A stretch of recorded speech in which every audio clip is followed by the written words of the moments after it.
ये कहानी पाटनपुर नामक गांव की है, जहां सुरेश नाम का एक व्यक्ति अपनी धर्म पत्नी पूनम के साथ एक बड़े से घर में रहता था।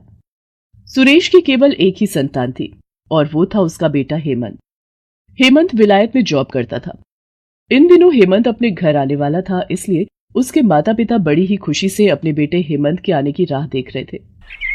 2 दिन बाद हेमंत एक चाइनीज लड़की जिसका नाम ली था उसके साथ अपने घर में प्रवेश करता है। अरे हेमंत, अरे पूनम, अरे देखो देखो, हेमंत बेटा आ गया है। सुरेश अपने बेटे को जोर से गले लगा लेता है। तभी पूनम भी आती है और वो भी अपने बेटे हेमंत को देखकर खुशी से गले लगा लेती है। अरे कैसा है मेरा बच्चा, कितने सालों बाद तुम्हें देख रही हूँ। मैं बिल्कुल ठीक हूँ माँ। अरे हेमंत, ये तो विलायती लड़की लग रही है, कौन है ये? माँ ये ली है। लिए है? क्या लिए है बेटा? माँ लिए नहीं, ली है। इसका नाम ली है। ली? ये कैसा नाम है? ऐसा भी कोई नाम होता है? ली ये मेरी माँ है और ये मेरे पिताजी। ली पूनम के पैर छूने लगती है। पैर उठा लो सासू माँ। क्या? पैर उठा लो? ये क्या बोल रही है हेमंत? अरे ली, पैर उठा लो नहीं, पाए लागू बोलते हैं। ओह सॉरी सासू माँ। अरे ये क्या हो रहा है हेमंत बेटा? ये लड़की मुझे सासू माँ क्यों कह रही है? ये सब चल क्या रहा है? माँ ये ली मेरी पत्नी है, हम दोनों ने शादी कर ली है।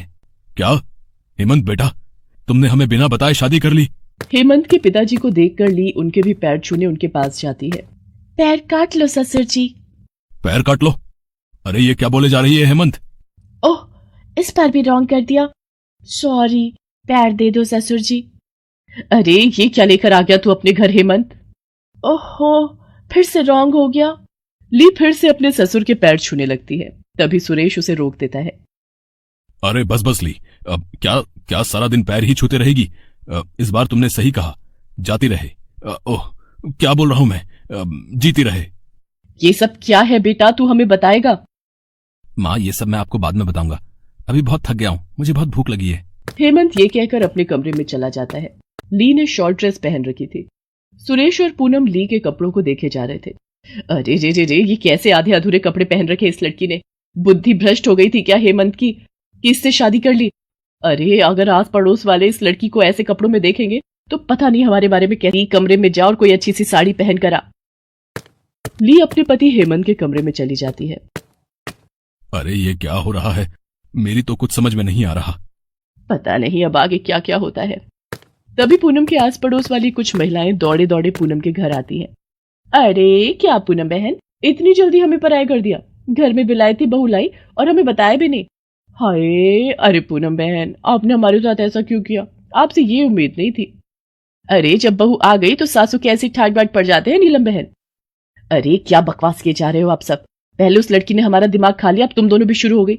अरे वो मेरी बहू है, ये मुझे खुद अभी पता चला। अब जाओ दोनों यहाँ से, मैं पहले ही बहुत परेशान हूँ। हाय हाय पूनम बहन, ऐसा भी क्या भाव खाना? तुम्हारी बहू क्या कोई गुलाब का फूल है कि जिसे देखेंगे तो वो मुरझा जाएगी? आह, तुम दोनों अभी चली जाओ यहां से, वरना। हाय हाय, इतना भी क्या गुस्सा? बताओ, जाते हैं जाते हैं। दोनों वहां से चले जाते हैं। पूनम अपने माथे पर हाथ रखे सोफे पर बैठ जाती है। इधर ली अपने पति से कहती है, हेमंत मुझे बहुत भूख लगी है। अरे ली, जो खाना था वो तो मैंने खा लिया। एक काम करो, तुम नीचे जाओ और किचन में जाकर अच्छी सी डिश बना लाओ।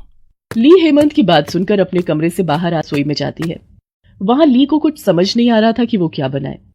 अरे इस किचन में तो कुछ खाने को नहीं है और मुझे तो कुछ समझ में भी नहीं आ रहा कि यहाँ कौन सी चीज से क्या बनता है। अब मैं क्या करूं, क्या बनाऊं?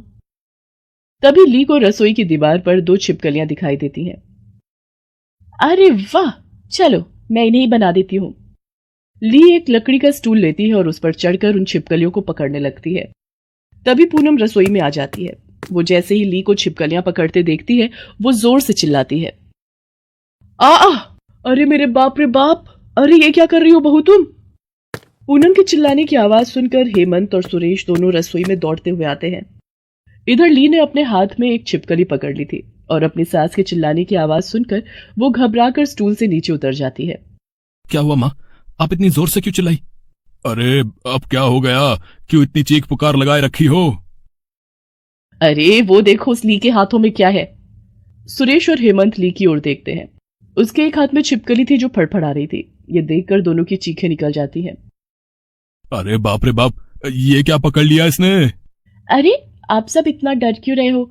मैं इस छिपकली की चटनी बनाकर आप सबको खिलाने वाली हूँ। मैं इस छिपकली की चटनी बनाकर आप सबको खिलाने वाली हूँ। क्या?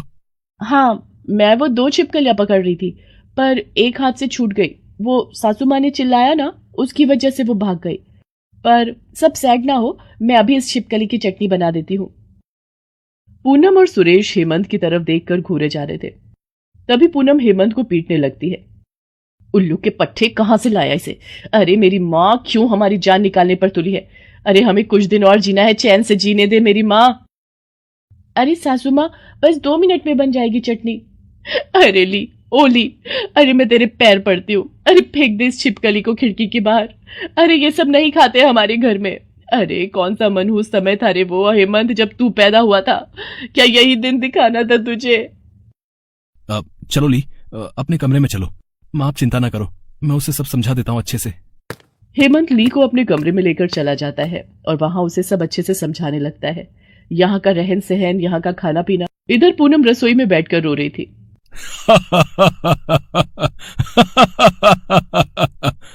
अरे बैल की तरह क्यों हंसे जा रहे हो? छिपकली की चटनी। कुछ भी कहो पूनम, बहू तो तुम्हें तुम्हारे टक्कर की मिली है। अब आप भी शुरू हो गए। तभी पूनम को उसकी दूर की रिश्तेदार मीनाक्षी का फोन आता है। पूनम फोन उठाती है। अरे कैसी हो पूनम? मैंने ये बताने के लिए फोन किया है कि आज हम सारे परिवार वाले रात को तुम्हारे घर आ रहे हैं और कुछ दिन वहीं रहेंगे। अरे बाप रे, ये अगर यहाँ आ गए तो मेरी इस बहू को देखकर तो सब मेरे ऊपर हंसेंगे। अरे वो क्या है ना मीनाक्षी बहन, हम सब ना 2 हफ्तों के लिए कमलेश भाई के घर जा रहे हैं। कमलेश भाई के वहां? अरे ये क्या बोल रही हो पूनम?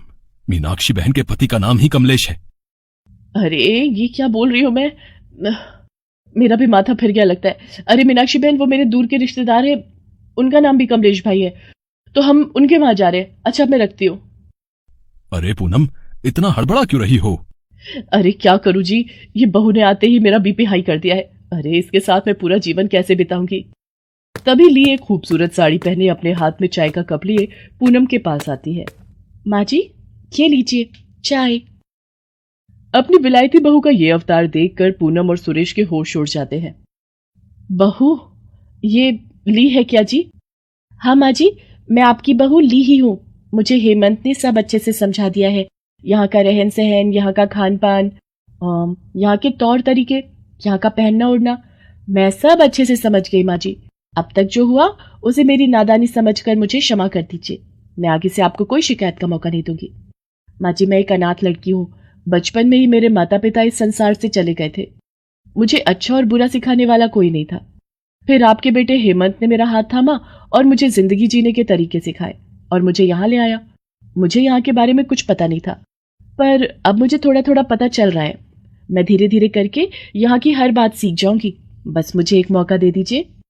बहू ली की ये बातें सुनकर सुरेश और पूनम की आंखों में आंसू आ जाते हैं और वो उसे गले लगा लेती है। अरे मेरी बहू इतनी प्यारी है, मुझे तो ये पता ही नहीं था। बहू तुम चिंता ना करो, मैं तुम्हें सब अच्छे से सिखा दूंगी। उस दिन से पूनम अपनी बहू को एक ट्रेनर की तरह सब कुछ सिखाने लगी और कुछ ही महीनों में ली ने यहाँ की सारी बातें, सारे काम, सारे तौर तरीके सीख लिए थे। उसके बाद सब खुशी खुशी एक साथ रहने लगे।